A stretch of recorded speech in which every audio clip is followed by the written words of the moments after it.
Hello, everybody. My name is Paul Beckwith, and this is my favorite polar bear, Newton, who is starting to get some tangles, but I refuse to get his hair cut because it's been so cold lately. He needs all this fur to stay warm. So, on Blue Sky, I came across an interesting posting a few hours ago, and I've been fascinated ever since I saw it. So I thought I would dedicate a video to this because it's a very important concept. And it's by an evolutionary biologist, and it's about how life basically originated on the planet.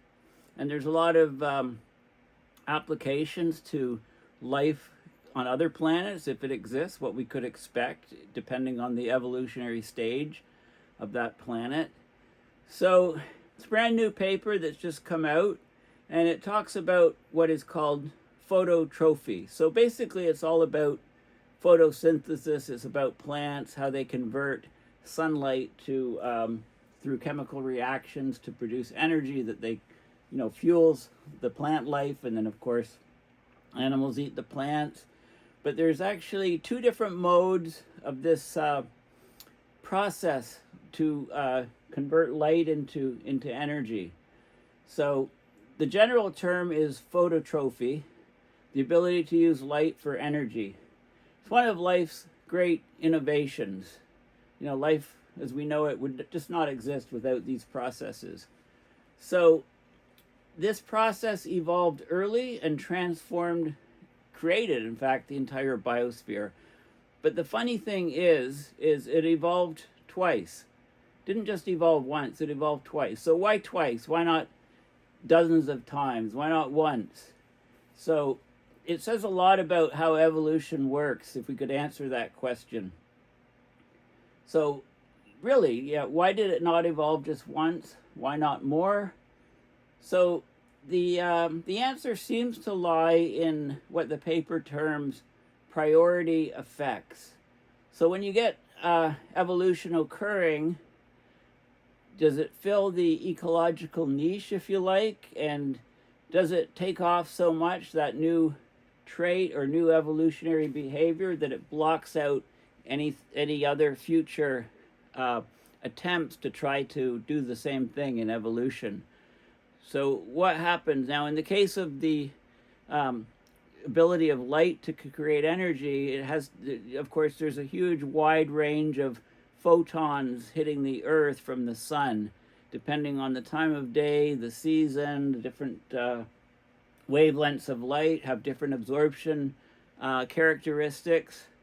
And so all of these things turned out to push towards a two times evolution or innovation, two different processes that both use light to produce energy, but that would seem to crowd out the ecological niche, if you like, and prevent anything else from taking hold. So let's have a look at this. I mean, my background before climate was laser physics and optics, so there's a lot of optics involved in this. There's a lot of very deep ideas that come out of this. Anyway, it really captured my attention, so I wanted to have a look at it, and hopefully I can illuminate something about the processes involved, etc. Notice I'm using all of these puns.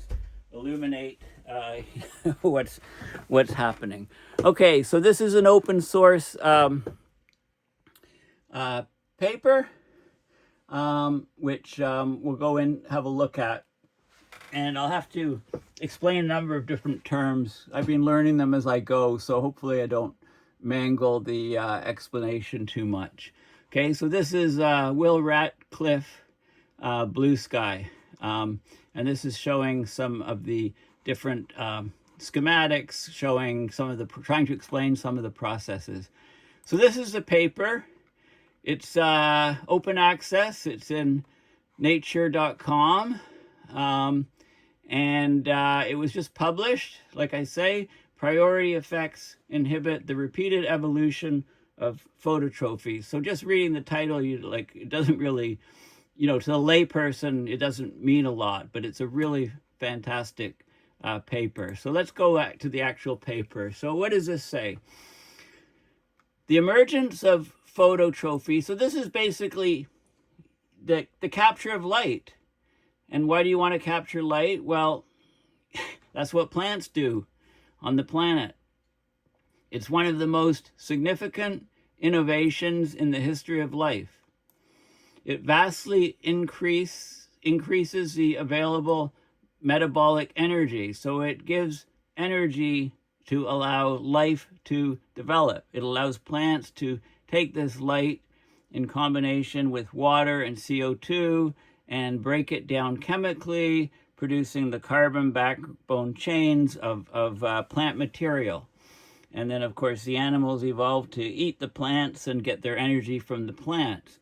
But this process of phototrophy, literally eating of light, is it didn't evolve just once. It arose twice, only twice. Two different pathways, two different complete processes to convert the light into energy. So it raises a very curious question. If phototrophy was accessible enough to evolve twice, why is it never arisen again despite billions of years of subsequent evolution? So they did various modeling, and they demonstrated that the two methods, the one we all know about that produces plant matter is known as chlorophototrophy. Okay, it uses chlorophyll. It's the plants, and it's the phytoplankton. So you use chlorophyll, captures the photons, and is basically photosynthesis. There's also something called retinalophototrophy, which is completely different characteristics from the one we know all about, but it also generates energy for the organism, but it doesn't create carbon-based backbones like the plant material. It just produces the energy. It's called like a photon pump. Photons come in, chemical processes occur, you get protons or positively charged molecules created, which go through a membrane. You get a charge separation, you get all this magical chemistry which provides energy to the organism. So these two processes, and the one that's the simplest, fewer components, is this one here, retinalophototrophy. So the idea probably is that the simpler one evolved first, and then this one quickly evolved. Now, these two processes could also occur side by side in organisms under different light conditions. This is a fascinating thing, but they don't crowd each other out. They both exist, they both evolved, they both exist today, and no other processes to capture the light exist. So these guys evolved, filled the ecological niche or space, and crowded out probably any other possible things that might have evolved. So it says that they saturate the bioenergetic landscape available to light harvesting systems. They represent opposite solutions to key biophysical trade-offs. So the first process, chlorophototrophy, it maximizes the efficiency per photon. So per photon, the quanta of light coming in, it maximizes the efficiency of converting that photon into metabolic flux, providing energy to the organism. For every photon that comes in, you get 2 to 4 protons, positively charged molecules that go in and do their chemistry magic, charge separation, basically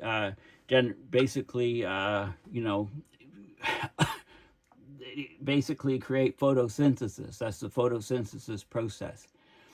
So it's very specialized process, different photons of light. The wavelength is important, what's absorbed, what isn't absorbed. So, I'll just give you a hint. I mean, the leaf of a plant looks green. Why does it look green? The efficiency of converting the photons into metabolic energy in the plant are highest for red and blue light. Green light, you need other different elements within the leaf to use some of that green light for energy production, but it's not as efficient as the red and blue.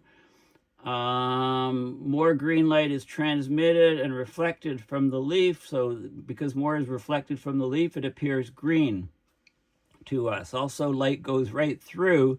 Some of the green and yellow light goes right through the leaf, so it reaches other plants that are below the tree canopy, for example, which is very important very important, obviously, otherwise you'd have nothing beneath the trees.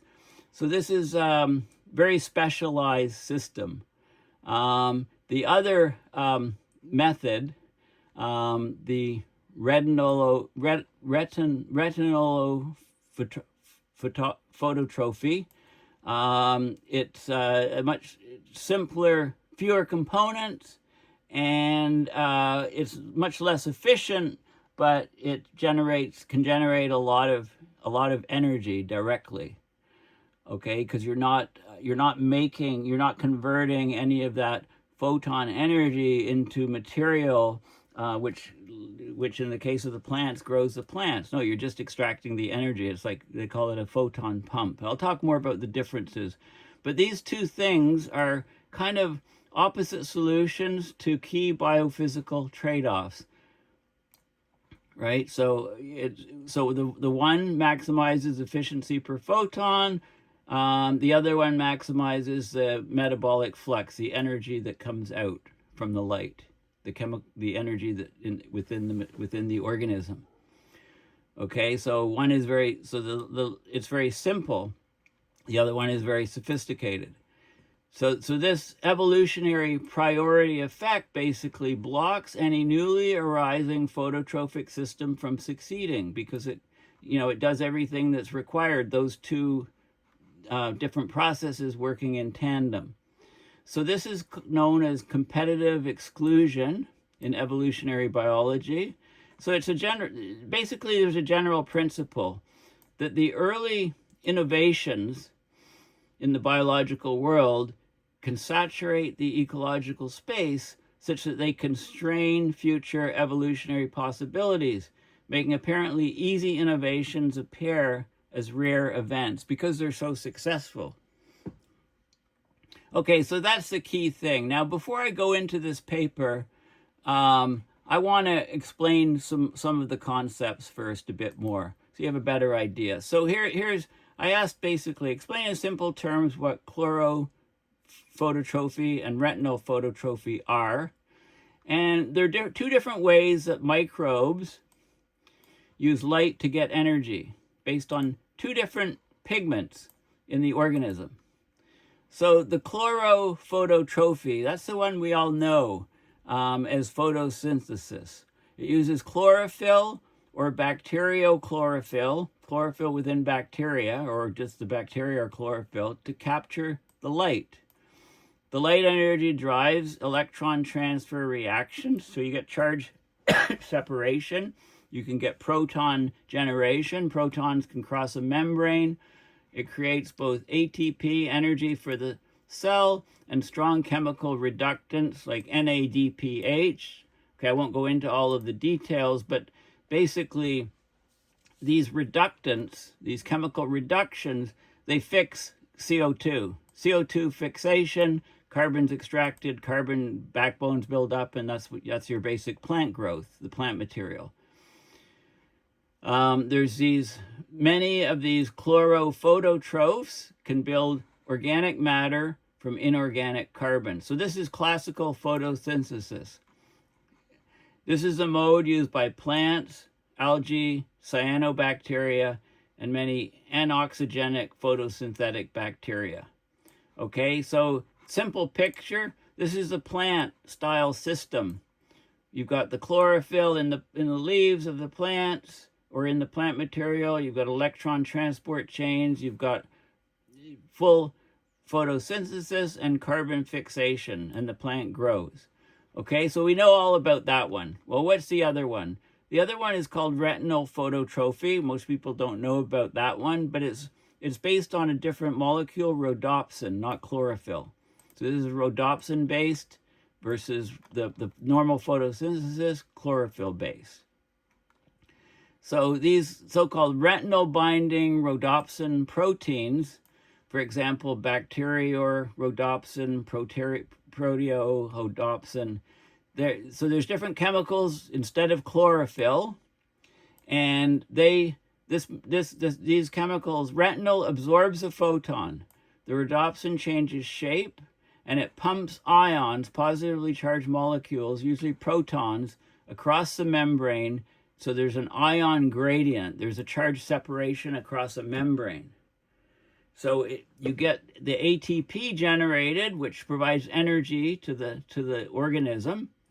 So the ion gradient is used to make ATP, but there's no chlorophyll reaction center, so there's no full photosynthetic electron transport chain, basically no CO2 fixation, no carbon chains developing. So it's like photosynthesis without the CO2 fixation, so without the carbon backbone. So it's just purely to get the energy from the light.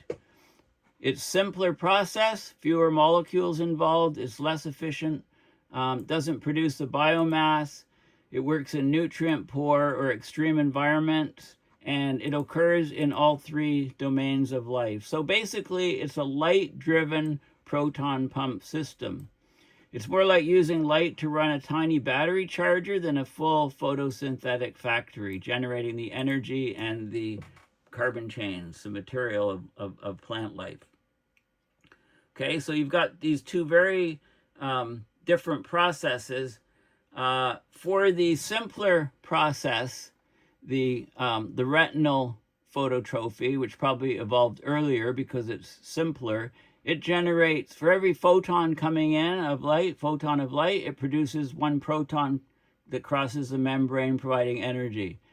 The chlorophyll-based one, the photosynthesis, more parts, more complex, and it generates 2 to 4 protons for each photon coming in. So it's more efficient. It also generates the carbon chains. It fixes CO2, inorganic CO2 into organic material. The carbon chains power life, plant life, basically, which in turn provide, power animal life. Okay, so it's very, very two different processes. So that's key.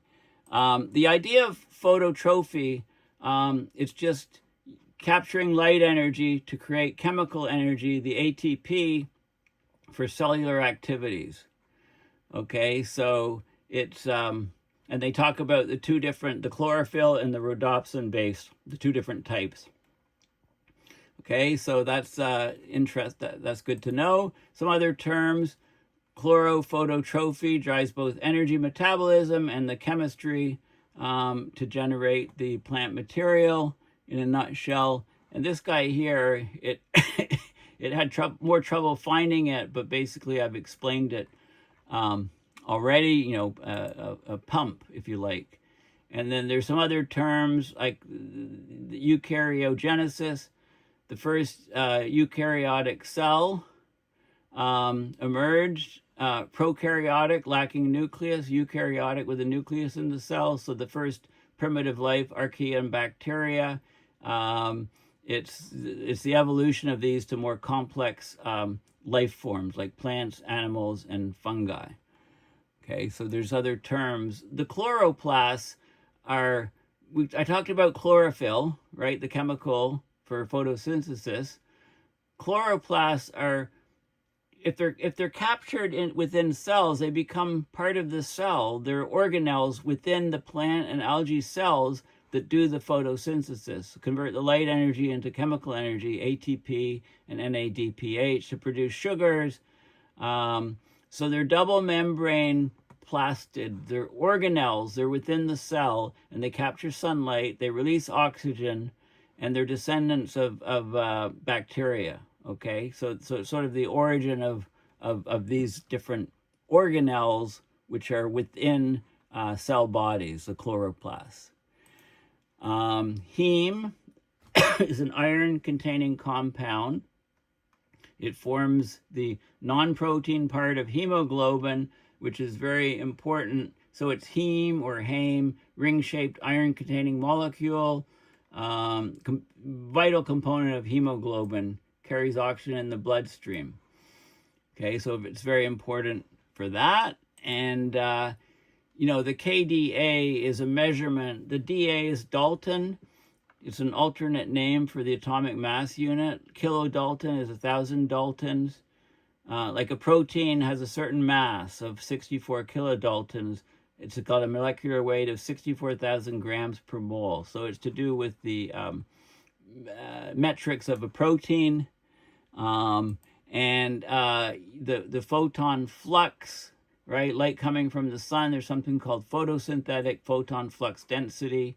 Right? The amount of photons coming from the sun varies, of course, from sunrise to sunset, depends on the latitude you're at, the orientation of the tilt of the earth, etc., all these other factors. So, and the wavelengths of the sun are all different, and some are photosynthetically active and other ones aren't.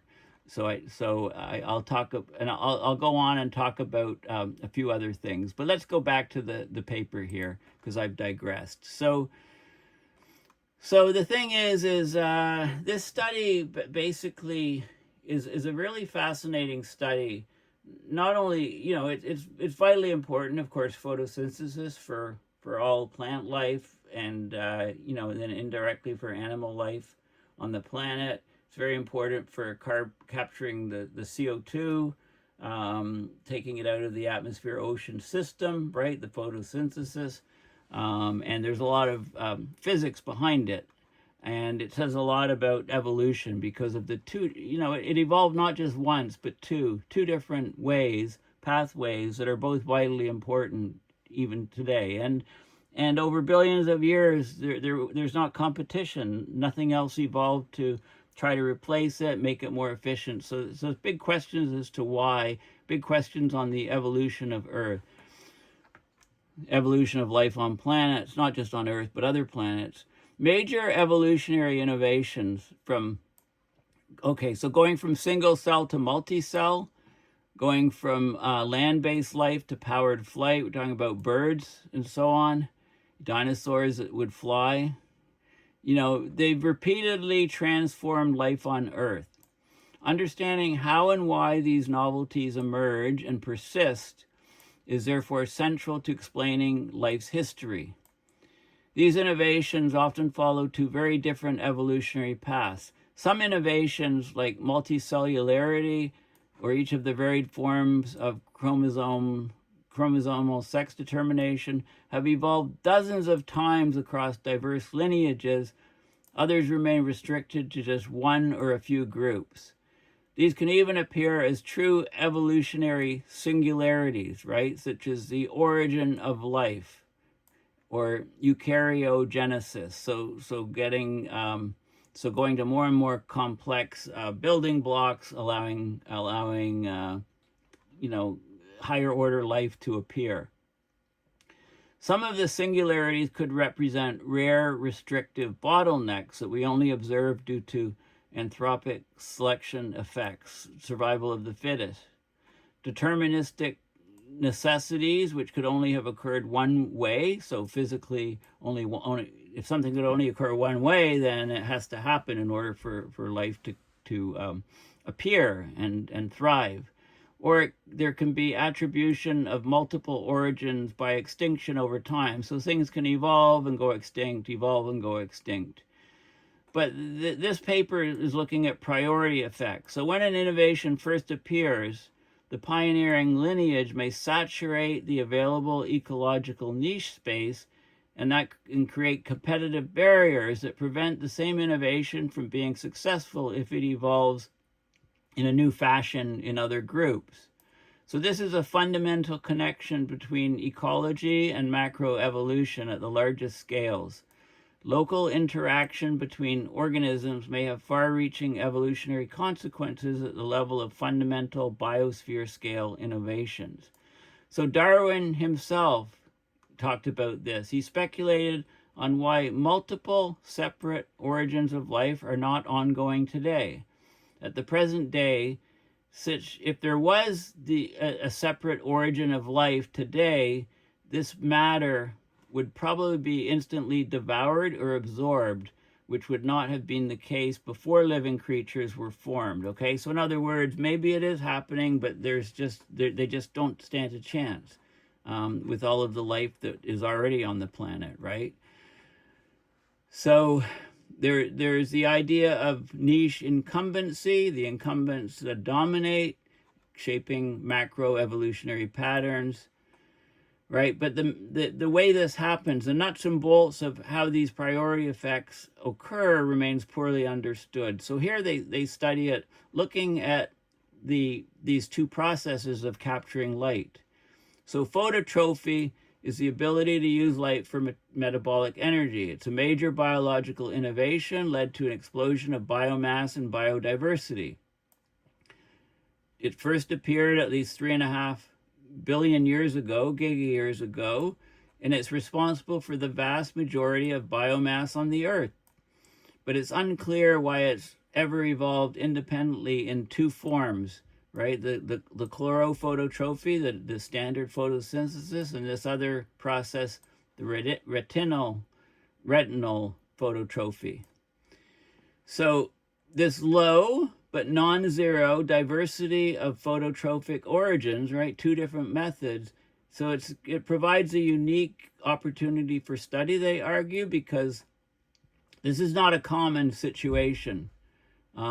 It's not a common evolutionary innovation with sufficient barriers to its evolution to have only appeared twice, right? So you can learn a lot by studying these sort of this sort of process. Why did it and these things, the pathways, as far as we know, these pathways of the evolution of these things originated independently early in the history of life on Earth.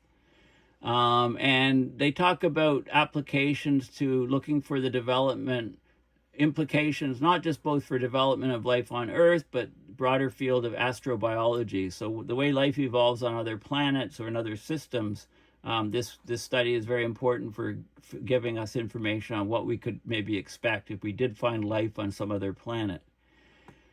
The two processes are highly divergent in their structures, compositions, mechanisms of action, and the forms of chemical energy they make available to cellular metabolism. Okay, so they looked at the processes. So they go into a lot of detail. So let's just skip down. So this is an artist's conception of, this is the first system. This is the standard photosynthesis system here. And they describe, so this is called type 2 reaction center. So this is a reaction center, an RC. There's an antenna, what they call an antenna complex on the outside of it. The catalytic core, orange, is a basic core. And there's the bacterial chlorophyll pigment. So chlorophyll is in there, the pigments are green. And they drive the electron transport and carbon fixation, so converting CO2 into the carbon chains. And then these antenna complexes, magenta, have there's additional pigments, blue, expanding the light capture, so capture the blue light. And over here is the other process. There's this bacteriorhodopsin, so no chlorophyll. You get this is a protein, orange. It pumps 1 proton per photon using this chromophore, it's called, this green material. So you get 1 photon coming in and 1 proton coming out here. And over here you get a photon coming in, very much more complex process. You can get 2 to 4 protons coming out, crossing a membrane, providing energy to fuel life. And there's sort of a schematic here where you've got the light coming in. Okay, so you've got the incident light intensity is L. You've got a protein recycling rate, photodegradation constant. Some of the material is degraded by the light, depending on the wavelength and intensity. You've got this this is the core of the catalytic core to convert the light into protons, charge separation.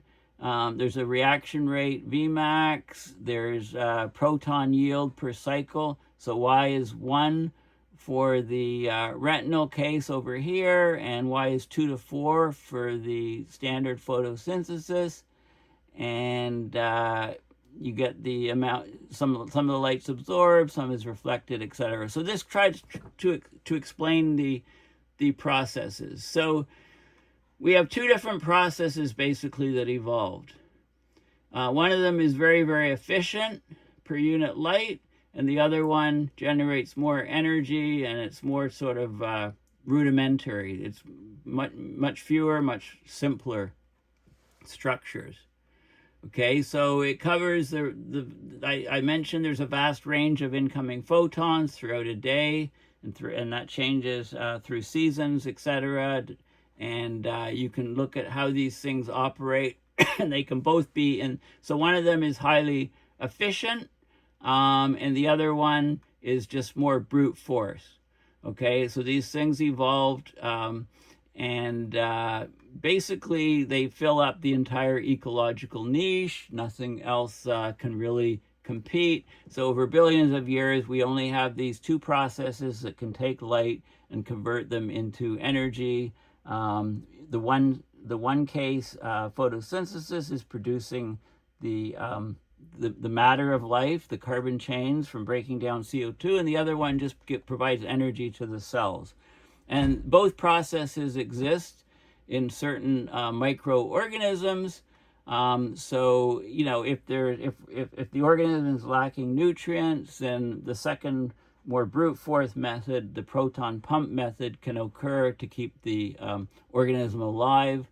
So yeah, it goes into all of these sort of things. So it's really a fascinating paper if you want to get into the nitty gritty and nuts and bolts of photosynthesis and the other process, the retinal phototrophy. So I thought, I'm learning as I'm going, doing these videos, and I hope I didn't slaughter this material too badly. Gave you a feel for, at least, if I've spiked your interest enough so that you read this paper, then I've succeeded in what I've been trying to do. There's something called the Pareto front. So if you've got all these different feasible choices, and the smaller values are preferred, then the Pareto front would be going along the bottom, selecting all of these values. That would be the most preferred sort of route. And if you're covering all of the space, so we got one process of photosynthesis covering some space, the other process covering other conditions, and among the two of them, they cover the whole space. So how does something else evolve to push it out of the way? It's just not necessary. If it evolves, it's immediately swallowed up, if you like. So that's the idea of the Pareto space. The idea of photosynthetically active radiation, it's radiation that plants can use. So it's a spectral range of solar radiation from about 400 to 700 nanometers wavelength, right? From blue to red light. Photosynthetic organisms can use this for photosynthesis. It's more or less the range of light visible to the human eye. Protons at shorter wavelength are so energetic they can be damaging to cells and tissues. That's in the UV. They're mostly filtered out by the ozone layer. Photons at longer wavelengths don't have enough photon energy to allow the photosynthesis to take place. The photon energy is just too low. Other living organisms like cyanobacteria, purple bacteria, heliobacteria, they can exploit solar light in slightly extended spectral regions, like in the near infrared. They can get that. They have enough. They have the ability to use the weaker photons in the infrared. These bacteria live like at the bottom of ponds, sediment, or ocean depths where there's not much light and light intensity is very low. So chlorophyll, of course, we've talked about that. It's the most abundant plant pigment. It's most efficient in capturing red and blue light. So there's other pigments that are associated with it that harvest some green light and pass it on to the photosynthetic process. But enough of the green wavelengths are reflected to give leaves their characteristic green color. This is why leaves are green. Of course, in the autumn, we lose the chlorophyll. It's degraded because it contains nitrogen and magnesium, but the pigments that are associated with it in these other carotenes and xanthophylls are still in the leaf, so the leaves turn red, yellow, and orange. And this is showing absorption of, it peaks in the blue wavelengths and red wavelengths, and mostly is transmitted with a lot of reflection too in the green wavelengths. Okay, so, and it goes into more details of photosynthesis and efficiencies, photon fluxes of the different wavelengths of light, and so on. I'm not going to go in, it makes for fascinating reading, but I'm not going to go into there too much more. And of course, sunlight itself, this is worth reading. I mean, did you know that sunlight takes about a photon from the surface of the sun, takes 8.3 minutes to reach the Earth? What happens if the photon is generated at the center of the sun from the chemical reactions of the sun? Well, a photon starting at the center of the sun, it would change direction every time it encounters a charged particle, so it's bouncing around within the sun. It can take between 10,000 and 170,000 years to get to the surface of the sun, and then you add on 8.3 minutes for it to reach the Earth if it's pointed in that direction. And it talks about the importance of the sun in photosynthesis and the different types of radiation, etc. There's lots of interesting details about the sun, black body radiation, like 5,800 K. Basically you can approximate the sun's output as a black body radiator at 5,800 K, and it talks about the spectrum that reaches Earth, cloud effects, different wavelengths, and intensities on other planets, and so on. So it goes into a lot of interesting details.